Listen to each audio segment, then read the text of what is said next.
16 years ago today, the lives of two rookie Dayton police officers changed forever.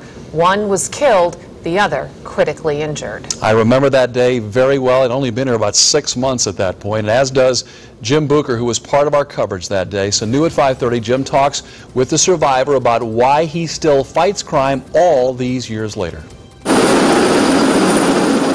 Most police officers will tell you that their jobs are pretty average, run-of-the-mill, ordinary, like Dayton police officer Rob Cleaver working street patrol while a helicopter carries heavy air conditioning equipment to the top of a building in downtown Dayton.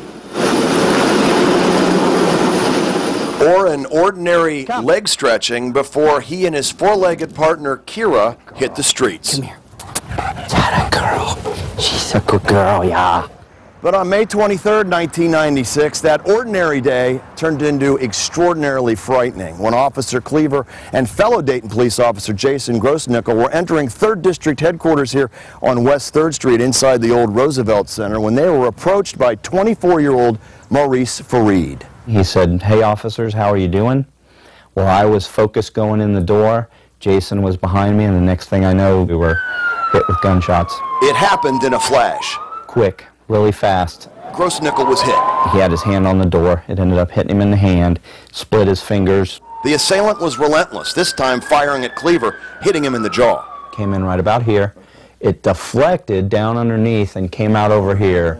Both officers were down, and Fareed set his sights again on Grossnickel. He walked right up to him, right behind him, and put the gun on the back of his head and pulled the trigger.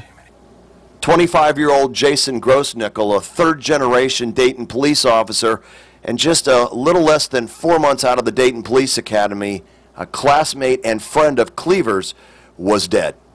But even though Cleaver was injured, his instinct and training took over. Of course, I was bloody, so things were slippery, and at that point, I guess he must have thought that I went down and didn't see me, and he ran to get back in the truck and try to leave.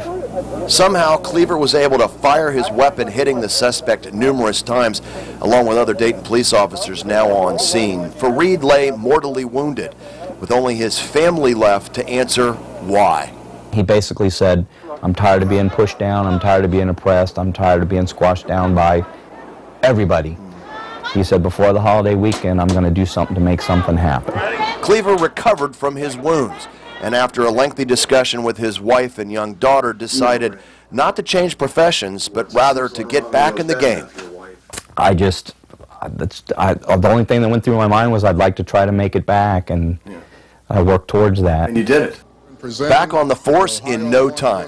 Rob received commendations locally from around the state and around the country, including the Attorney General's office, then Governor Voinovich, and then President Clinton. When you see this stuff, Rob, you'd trade it all to have Jason back. Every bit of it. Yep. The beat goes on, as they say. Cleaver celebrates almost 17 years with the Dayton Police Department, and he's out most nights with his partner, of course. Kira, come here, girl. And part of his mission now is to teach young recruits at the Dayton Police Academy life or death lessons. And I flat out tell them, and this is the way it has to be, it's unfortunate but true, if you don't think you can take a life, you need to get up and walk out the door now, because you never know. If you think it's time to fire, it's too late. Currently, 6 Dayton police officers have been shot or shot at. Another one of Rob's duties is acting as a crisis counselor for officers and their families. Again, that's part of the healing process. That helps me, you know, knowing that I can help the other people out. It helps me out.